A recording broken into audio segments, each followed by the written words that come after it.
మాకేదైనా objection ఉందని ఒకటి చెప్పేది, మళ్ళీ అక్కడ అనవసరంగా మీరు నలుగురికి మీకు అబ్జెక్షన్ ఉంది, ఆయన రాకూడదు మా దానికంటే మేము ఆయన రావద్దని చెప్పే విధంగా మాకు లేదు. కాబట్టి యాజ్ పోలీస్ ఆఫీసర్గా అది వైస్ ఛాన్సలర్ గారు రిజిస్టర్ గారు ఉంటారు, రిజిస్టర్ గారికి వెళ్ళి మీరు మీ యొక్క అబ్జెక్షన్ తెలియజేయండి.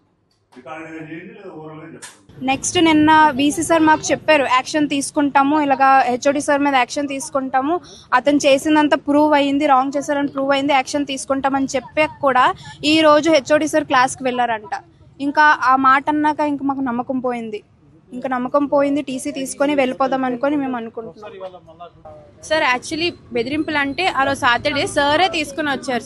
సార్ తీసుకొని వచ్చి సీనియర్స్ అందరినీ సార్ ఏం చెప్పారంటే గట్టిగా ర్యాగింగ్ చేయండి రా మీరు అని చెప్పారు సార్ సీనియర్స్ని. సార్ అలా చెప్పి కాసేపు వెళ్ళిపోయిన తర్వాత సీనియర్స్ మొత్తం 2:30 నుంచి 6 o'clock వరకు మొత్తం డోర్ వేసేసి మా ఫోన్లని స్విచ్ ఆఫ్ చేసి టేబుల్ మీద పెట్టేసి అన్ని అవర్స్ మమ్మల్ని నుంచోబెట్టి ర్యాగింగ్ అనేసి వాళ్ళు చాలా ఘోరంగా మమ్మల్ని చేశారు.